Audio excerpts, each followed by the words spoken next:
की जय।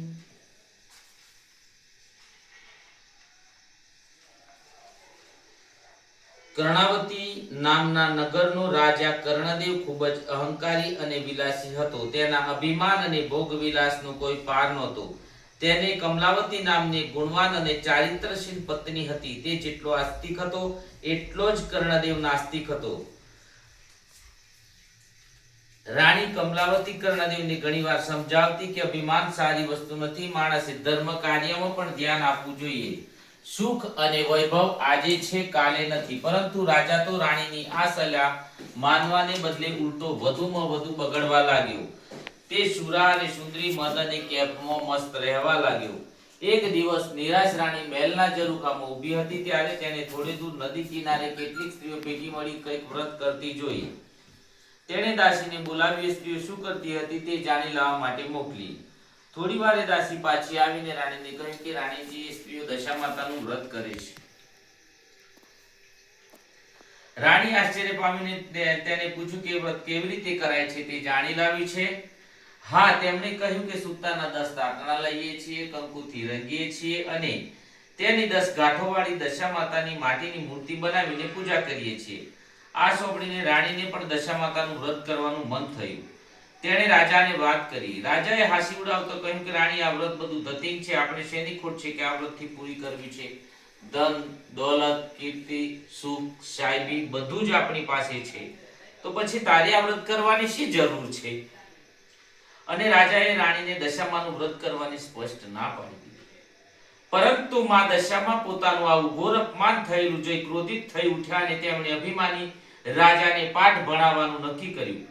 બીજે જ દિવસે સૂર્યોદય થતો પાડોશી દેશનો રાજા લશ્કર લઈ કર્ણાવતી ઉપર ચડી આવ્યો અને આમ એકાએક આક્રમણથી કર્ણદેવ હિબકાઈ ગયો અને લડાઈમાં હારી ગયો। પાડોશી રાજાએ તેનું રાજપાટ ઝૂંટવી લીધું। જીવ બચાવવા રાજા રાણી અને બંને કુંવરો લઈ નાસી છૂટ્યા। રસ્તામાં રાણીને કહ્યું કે તમે મને દશામાનું વ્રત કરવાની મનાઈ કરેલી, તેથી જ માતાજીનો કોપ તમારા ઉપર ઉતર્યો છે। રાજાએ આ સાંભળીને રાણીને મારી। આમ ભૂખ, તરસ, થાક, ત્રાસ વેઠતા વેઠતા રાજા, રાણી અને બંને કુંવરો વાડીમાં પહોંચ્યા। તેઓ થાક ઉતારવા બેઠા તો બધા જ ફૂલઝાડ કરમાઈ ગયા। રાજા, રાણી અને બંને કુંવરો આ જોઈ હેબકાઈ ગયા। તેઓ માળી આવી ચડ્યો। તેણે પણ આ દ્રશ્ય જોયું। તે વિચારવા લાગ્યો કે માનો ન માનો આ લોકો જરૂર અકર્મી લાગે છે ન કે આ રીતની હરીભરી લીલોતરી ક્ષણભરમાં સૂકીભટ થાય નહીં। તેમને હળધૂત કરીને કાઢી મૂક્યા। રાજા, રાણી અને બંને કુંવરો નિરાશા વદનથી ત્યાંથી આગળ ચાલવા લાગ્યા। થોડે દૂર ગયા અને વાવ આવી। વાવમાં બધાને પાણી પીવાનું મન થયું। કુંવરો ઝડપથી ચાલતા ચાલતા વાવના પગથિયા ઉતારવા લાગ્યા, પરંતુ વાવમાં ગયા અને બંને કુંવરો અદૃશ્ય થઈ ગયા। રાજા અને રાણી આ બંને કારનું કલ્પાંત કરી ઉઠ્યા।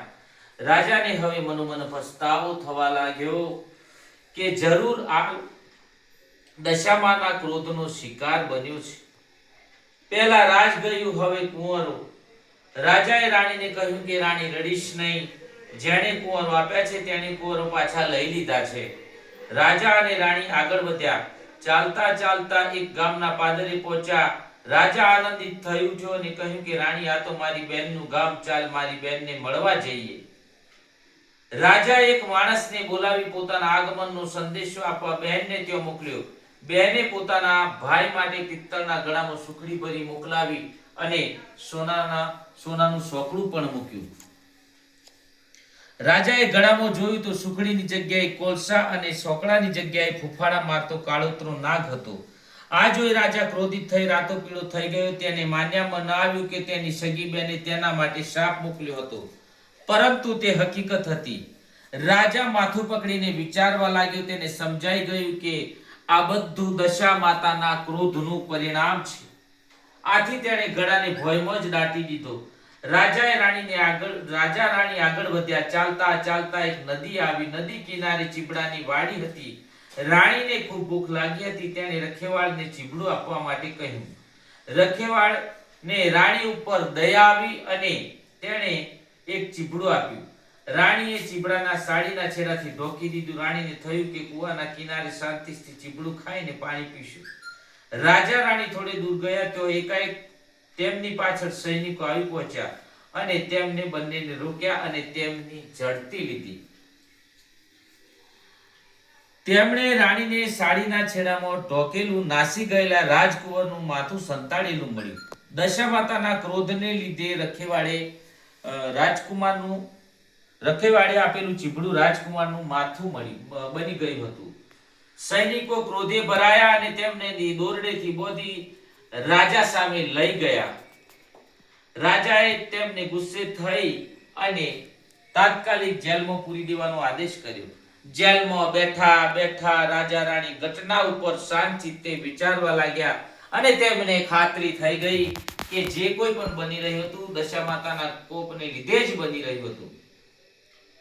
તેથી હવે કેન પ્રકારે દશામાતાને ક્રોધને શાંત પાડવો જ રહ્યો. આથી દશામાતાને રીઝવવા માટે તેમણે તપશ્ચર્યા શરૂ કરી. 10 દિવસ સુધી રાજા રાણી માના નામના જપ કર્યા, નકોડા ઉપવાસ કરી, માની માનસિક સેવા પૂજા કરી, પોતે કરેલી ભૂલોની ક્ષમા યાચના કરી. રાજા રાણીની ભક્તિ જોઈને માં દશામાં તેમના ઉપર પ્રસન્ન થયા અને તેમને સપનામાં દર્શન દીધા અને આશ્વાસન આપ્યું કે ચિંતા કરશો નહીં, સૌ સારાવાના થશે. બીજે દિવસે શત્રુ રાજા સપનામાં આવીને માં દશામાને કહ્યું કે હે રાજન, તે નિર્દોષ પતિ પત્નીને વગર વિચારે જેલમાં પૂર્યા છે, તેથી તું કાલે સવારે તેમને છોડી મૂકજે, નહીતર તારો સર્વનાશ થશે. અને હા, તારા કુંવરો રિસાઈને જે જતા રહ્યા છે તે હજી જીવિત છે, તે સવારે તેઓ આવી જશે. સવારે કુંવરો ક્ષેમ કુશળ પાછા આવી જતો રાજા રાણીને જેલમાંથી છોડી મૂક્યા. રાજા રાણી દશામાતાનો આભાર માનતા અને ગુણગાન ગાતા ત્યાંથી આગળ ચાલ્યા અને બેનને ગામ આવી પહોંચ્યા. રાજાએ પેલો જમીનમાં દાટેલો ઘડો યાદ આવ્યો. તેણે જમીન ખોદી ઘડો બહાર કાઢ્યો. અંદર જોયું તો તેમાં સુખડી અને સોનાનું સોકડું હતું. બેનને પણ ભાઈના આગમનની ખબર પડી તો ભાઈ ભાભીને લેવા સામે આવી. થોડા દિવસ પોતાના તેઓ રાખી બહેનની આગતા સ્વાગતા કરી. પછી રાજાએ બહેનની વિદાય લીધી અને આગળ ચાલ્યા. તેઓ પેલી વાવ પાસે આવી પહોંચ્યા, જો તેમના બંને કુંવરો અદ્રશ્ય થઈ ગયા હતા. વાવમાં ગયા તો એક ડોશીમાં બંને કુંવરોને લઈને તેમની રાહ જોતા ઊભા હતા. રાજાએ પૂછ્યું, આ કુંવરો ક્યાંથી મળ્યા? જવાબમાં દશામાએ તેમનું અસલ સ્વરૂપ પ્રગટ કર્યું અને રાજા રાણીને આશીર્વાદ આપતો કહ્યું, હે રાજન, તારી રાણીની ભક્તિથી હું પ્રસન્ન થઈ છું. તેની ધર્મપરાયણતા અત્યંત પ્રસન્નીય છે. તું પણ હવે સુધરી ગયો છે. જા, તારું જૂટવાઈ ગયેલું રાજ્ય પાછું મળશે. દશામાની કૃપાથી રાજા ગદગદિત થઈ ગયો. તેમને પગે પડીને કહ્યું, માં, તમે દયાળુ છો. તમારો મહિમા અપરંપાર છે. તમારી કસોટીમાંથી પાર ઉતરવું પામર માનવી માટે કઠિન છે. તેથી માં, સૌ પર અમી દ્રષ્ટિ રાખજો. દશામાએ કહ્યું, હે રાજન, જે કોઈ દશામાતાનું વ્રત રાખશે તે મારી અમી દ્રષ્ટિને પાત્ર થશે, અને જે કોઈ પણ મારું અપમાન કરશે તે મારા ક્રોધનો ભોગ બનશે. અને દશામાં અદ્રશ્ય થઈ ગયા. પછી રાજાએ પ્રજાનો સાથ લઈ શત્રુ રાજા સાથે લડાઈ કરી પોતાનું રાજ્ય પાછું મેળવ્યું. રાજાએ નિષ્ઠાથી માં દશામાનું મંદિર બંધાવ્યું અને પ્રજામાં તેનો મહિમા વધાર્યો. માના પ્રતાપથી સૌ સુખ શાંતિથી જીવન પસાર કરવા લાગ્યા. જય દશામાં. દશામાં જેવા રાજા રાણીને ફળ્યા તેવા સર્વને ફળજો. વ્રત કરનાર, વાર્તા લખનાર, વાર્તા વચનાર સર્વની દશા સુધારજો. સુખ, સંપત્તિ અને સંતતિ આપજો. શ્રદ્ધા અને વિશ્વાસ અને સનિષ્ઠા પ્રદાન કરજો. બોલીએ દશા માતની.